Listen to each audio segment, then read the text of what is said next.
Hey everyone, and welcome to The Explainer. Today, we are setting the stage for what is, without a doubt, one of the most incredible historical thrillers of the 20th century.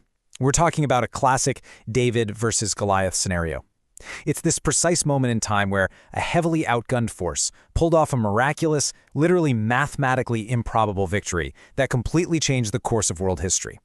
How did a crippled U.S. Navy turn the tide of World War II in just 5 minutes? I know, it sounds totally impossible, right? But today we're going to explore those exact, precise moments, the sequence of rapid-fire decisions, and honestly, sheer luck that dictated the fate of the entire war. We're going to see exactly how an outnumbered fleet managed to flip the script on an incredibly powerful adversary. To truly grasp how shocking this victory was, we really need to understand the staggering stakes here. It's early May 1942. This is just 6 months after the devastating attack on Pearl Harbor, and Imperial Japan seems practically invincible. I mean, they're just dominating the Pacific theater, rapidly capturing the Philippines, Guam, Wake Island, and the Dutch East Indies. The Allies have suffered this brutal string of humiliating defeats, and the Japanese perimeter is expanding at a terrifying pace. Okay, let's dive into this asymmetry because it's wild.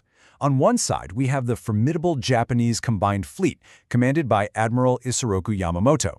His goal is super aggressive but pretty straightforward. He wants to lure out and absolutely destroy the surviving American aircraft carriers to secure total Japanese dominance in the Pacific.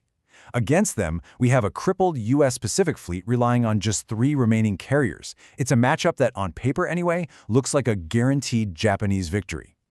But you see, the Americans had a secret weapon, and it wasn't a giant battleship or a new fighter plane. It was Station Hypo. This was the U.S. Navy's cryptanalysis unit over at Pearl Harbor. Working around the clock, Commander Joseph Rochefort and his elite team of codebreakers managed to partially crack the Japanese Navy's JN-25B communication code. They knew an attack was coming at a location the Japanese were calling AF, but they needed to be absolutely certain where AF actually was so they could give Admiral Chester Nimitz the crucial advantage he desperately needed. And this brilliantly illustrates the sheer genius of naval intelligence. To confirm the target, Captain Wilfred Holmes devised this incredible clever trap, a fake water shortage trick. So, step 1, they know AF is the target. Step 2, the U.S. base at Midway deliberately broadcasts a fake unencrypting radio message complaining that their water purification system had broken down. Step 3, within 24 hours, the Americans intercept a brand new Japanese message reporting that AF was short on water. Boom, target confirmed. AF is Midway. So, what is Midway? It's this tiny speck of an atoll, but it's a massively vital U.S. outpost located about 1,300 miles northwest of Oahu. Now that Admiral Nimitz had the exact date and location of the impending attack, he did not hesitate. He totally bypassed all the second-guessing coming out of Washington and aggressively rushed his 3 available carriers out there to set up an ambush. This actually included the USS Yorktown, which had been so badly damaged in a previous battle that the Japanese literally thought they had sunk it. But it was hastily patched up at Pearl Harbor just in time to join the fight. Which brings us to the ticking clock of June 4th, 1942. Let's map out this fateful morning. At 4:30 a.m., the Japanese launched their initial strike, 108 warplanes heading straight for Midway. By 5:53 a.m., Midway's land-based radar detects the incoming swarm. Unescorted U.S. Marine fighters scramble to intercept them around 6:20 a.m., but tragically, the slower American planes are just no match for those nimble Japanese Zeros, and they suffer devastating losses. By 6:34 a.m., Japanese aircraft are heavily bombing the Midway base. So initially, the Japanese are overpowering Midway's defenders exactly as they planned.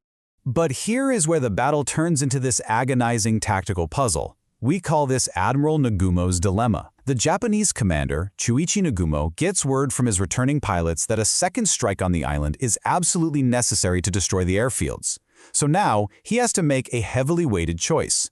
Does he rearm his reserve planes with land bombs to finish off Midway, or does he keep them armed with anti-ship torpedoes just in case the U.S. fleet shows up? And remember, he doesn't have radar, so he is flying totally blind, relying entirely on scout planes to tell him what's out there.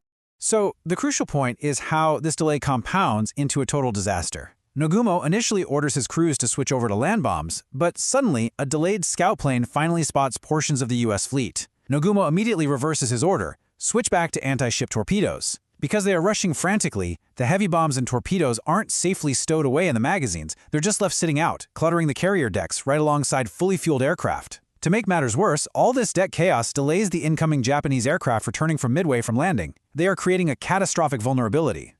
And it's at this exact moment of extreme vulnerability that the first waves of the American ambush arrive. Unescorted, American Devastator torpedo bombers launch a brave but seemingly doomed attack on the Japanese fleet. They face this terrifying wall of anti-aircraft fire and a swarm of Zero fighters. Tragically, these American torpedo bombers score practically no hits and suffer horrific casualties. But their sacrifice was absolutely vital. Why? Because they drew the defending Japanese fighter planes all the way down to the ocean deck to engage them, leaving the skies high above the Japanese carriers completely unprotected. Let's move to and see how this builds to the climax. Because the skies above were suddenly clear, American Dauntless dive bombers from the Enterprise and the Yorktown arrive, perfectly positioned high above the Japanese fleet. At exactly 10:25 a.m., they plunge down. In just 5 explosive minutes, they strike the Akagi, the Kaga, and the Soryu. The American bombs ignite the fully fueled planes and that unstowed ordnance, sitting right out in the open on the Japanese decks, causing these devastating chain reaction explosions. Later that afternoon, around 5 p.m., U.S. dive bombers strike the final remaining carrier, the Hiryu. The result is absolute, utter devastation. The Imperial Japanese Navy loses its frontline aircraft carriers, the Akagi, the Kaga, the Soryu, and the Hiryu. I mean, think about it.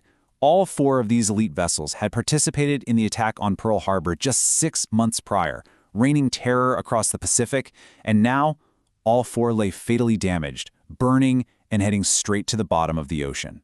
Now, the victory, of course, was not without heavy American sacrifice. The USS Yorktown, which had miraculously survived previous battles and the initial bombings of this one, went through a grueling salvage effort to try and save her. But ultimately, a Japanese submarine, the I-168, managed to slip through and launch torpedoes that fatally struck the Yorktown alongside the destroyer USS Hamon. Both of these American ships were respectfully laid to rest beneath the waves. But I really want you to focus on this single, staggering number: 4. 4 elite Japanese aircraft carriers were sent to the bottom of the Pacific in a single battle. That is a devastating loss of naval projection power that is honestly almost impossible to comprehend in modern military terms. The overwhelming asymmetry of this ambush becomes crystal clear when we compare the casualties side by side. Japan lost 4 aircraft carriers, a heavy cruiser, roughly 300 aircraft, and nearly 3,000 men. The United States lost 1 carrier, 1 destroyer, about 145 aircraft, and around 360 men. A heavily outgunned U.S. Navy, relying entirely on smart intelligence and perfect timing, pulled off one of the most decisive victories in military history. Now, what's really interesting about this slide is how renowned military historian John Keegan perfectly encapsulates the immense historical gravity of this moment. He calls it the most stunning and decisive blow in the history of naval warfare. It wasn't just a battle won, it was a total paradigm shift in how naval war would be fought forever. Let's distill the strategic impact here because the consequences rippled out immediately. First off, Japan's grand plan to expand its Pacific defense perimeter permanently abandoned. Second, they lost over 100 of their most experienced, difficult-to-replace pilots, a brain drain their military could literally never recover from. Third, the battle definitively proved that air superiority, not massive battleships, was now the central focus of naval warfare. And finally, it allowed the Allies to completely switch from a defensive posture to seizing the strategic initiative in the Pacific. The global implications were felt instantly. British Prime Minister Winston Churchill famously remarked later that year, "Now this is not the end. It is not even the beginning of the end, but it is perhaps the end of the beginning." Midway framed the first truly irreversible defeat of the Axis powers. The myth of Japanese invincibility was totally shattered, marking a true turning point in world history. Which leaves us with this final thought for today's explainer. With the seemingly invincible Japanese offensive finally broken, the Allies absolutely had the upper hand, but the Japanese Empire was nowhere near defeat. So what grueling, bloody, island-hopping campaigns would the Allies have to launch next to push their way across the massive Pacific theater? The tide had turned, but the hardest years of fighting still lay ahead. Thanks for exploring the Battle of Midway with me today. Keep learning, and I'll see you in the next explainer.